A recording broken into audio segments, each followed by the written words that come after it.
ത്രിയേക ദൈവത്തിന് സ്തുതി. പ്രാർത്ഥനയുടെയും ഉപവാസത്തിൻ്റെയും ശക്തി പകരുന്ന ഒരു വലിയ നോമ്പിൻ്റെ അനുഭവത്തിലൂടെ നാം പ്രയാണം ചെയ്തുകൊണ്ടിരിക്കുകയാണല്ലോ.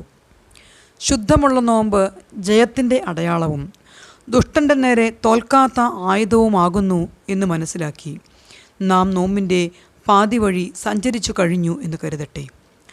ആത്മാവിലും സത്യത്തിലും നോമ്പ് നോൽക്കാൻ ഇനിയുള്ള നാളുകളിലും ദൈവം നമുക്ക് തുണയാകട്ടെ.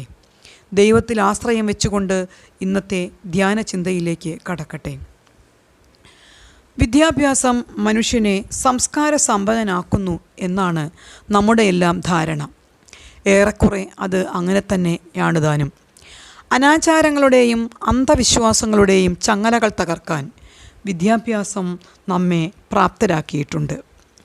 അതുപോലെ ആത്മീയമായി ഒരു വ്യക്തി സംസ്കാര സമ്പന്നനാകാൻ ആത്മീയമായ പരിശീലനം തന്നെ ആവശ്യമാണ്.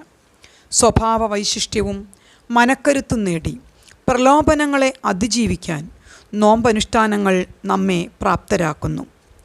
നമ്മുടെ ആത്മീയമായ ജീവിത അഭിവൃദ്ധിക്ക് നോമ്പനുഷ്ഠാനങ്ങൾ വഴിതെളിക്കുന്നു. ഗലാത്യ ലേഖനം 5:24 പറയുന്നത് പോലെ ജഡത്തെ അതിൻ്റെ രാഗമോഹങ്ങളോടുകൂടി ക്രൂശിച്ച് ക്രിസ്തു യേശുവിനായി ജീവിക്കാൻ നോമ്പനുഷ്ഠാനങ്ങൾ നമ്മെ പ്രാപ്തരാക്കുന്നു എന്ന് സാരം. മനോഹരമായ ഒരു ഉദ്യാനത്തിലേക്ക് നാം കടന്നു ചൊല്ലുന്നു എന്നിരിക്കട്ടെ. നയനമനോഹരമായ കാഴ്ചകൾ നമ്മെ കുളിരണിയിക്കും.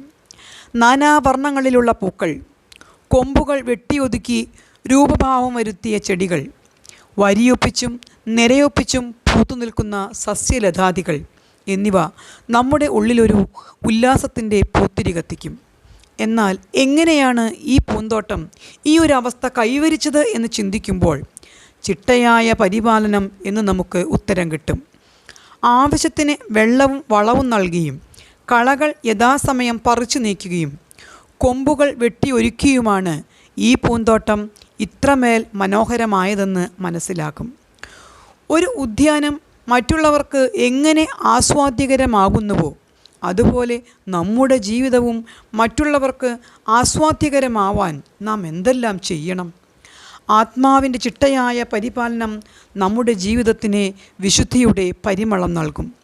മഴക്കാലത്ത് ചെടികൾ തഴച്ചു വളരും. അതുപോലെ ആത്മീയമായി തഴച്ചു വളരുവാൻ അനുഗ്രഹങ്ങൾ വർഷിക്കുന്ന ഒരു ഞാറ്റുവേലക്കാലമാണ് ഈ നോമ്പുകാലം.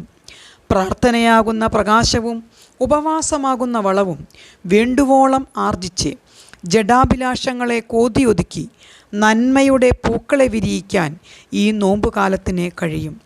കുമ്പസാരമാകുന്ന കളപറിക്കലിലൂടെ ദുർവികാരങ്ങളെയും ദുശ്ചിന്തകളെയും ദൂരത്താക്കി സുരക്ഷിതരാവാൻ കഴിയും.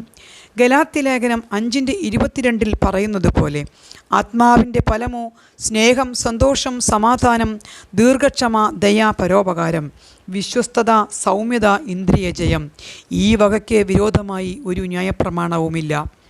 നോമ്പനുഷ്ഠാനങ്ങളിലൂടെ ചിട്ടയായും ആത്മാർത്ഥമായും കടന്നു പോകുന്ന വ്യക്തിത്വങ്ങൾ ആത്മാവിൻ്റെ സത്ഫലങ്ങൾ കായ്ച്ച് ലോകത്തിന് തന്നെ മാതൃകയായ ജീവിതം നയിക്കുന്നു.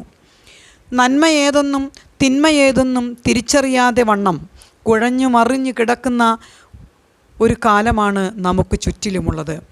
നന്മയുടെയും തിന്മയുടെയും അതിർവരമ്പുകൾ ഇല്ലാതായിക്കൊണ്ടിരിക്കുന്ന കാലം. ഒരു ഉദാഹരണത്തിന്, മദ്യപാനം പാപമാണോ അല്ലയോ എന്ന് കർശനമായി വിവേചിച്ചു പറയാൻ നമ്മുടെ നാക്ക് പലപ്പോഴും വഴങ്ങുന്നുണ്ടോ? തീക്കട്ടയിൽ ഉറുമ്പരിക്കും എന്ന് പറയും പോലെ മദ്യപാനവും ലഹരിയും ഉപയോഗിക്കുന്നവർ അരങ്ങ് വാഴുന്നത് കണ്ട് നാം മിണ്ടാതിരിക്കുന്നു. കൃത്യമായ നോമ്പനുഷ്ഠാനങ്ങളിലൂടെ വളർന്നു വന്ന ഒരു വ്യക്തിത്വത്തിന് ജഡീക പ്രലോഭനങ്ങളെ നിഷ്പ്രയാസം തള്ളിക്കളയാൻ സാധിക്കും. ലഹരിയുടെ വ്യാപനം ഭീകരമായ ഒരു വ്യാളിയെപ്പോലെ ഓരോ കുടുംബത്തെയും രസിച്ചുകൊണ്ടിരിക്കുന്നു. നാമമാത്രമായി നോമ്പ് നോൽക്കുന്നത് കൊണ്ട് ഫലമൊന്നും ഉണ്ടാകയില്ല. ഉപവാസത്തിലൂടെയും പ്രാർത്ഥനയിലൂടെയും നാം നമ്മുടെ മനോവീര്യം വർദ്ധിപ്പിക്കണം.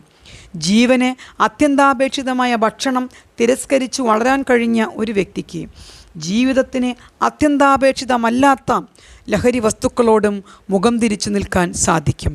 ആത്മാർത്ഥമായ നോമ്പനുഷ്ഠാനങ്ങൾ നമ്മുടെ കുടുംബങ്ങളെ, സമൂഹത്തെ, സഭയെ ആത്മീയമായ ഉന്നതിയിലേക്ക് നയിക്കട്ടെ.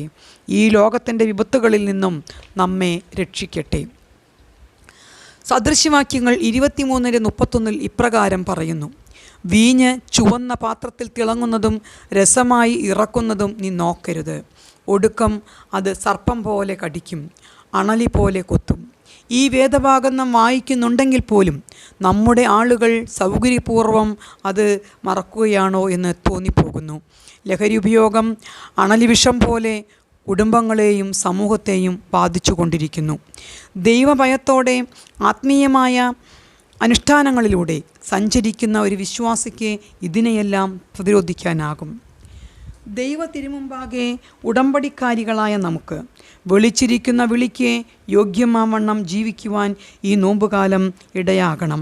രൂപത്തിലും ഭാവത്തിലും ഹൃദയത്തിലും ക്രിസ്തുയേശുവിനുള്ളവരായി ജീവിക്കാൻ നമ്മൾക്ക് സംഗതിയാകട്ടെ. നമ്മുടെ കുടുംബങ്ങളെ മാതൃകയുള്ള കുടുംബങ്ങളായി തീർക്കാൻ ആത്മാർത്ഥമായി നമുക്ക് നോമ്പ് നോക്കാം.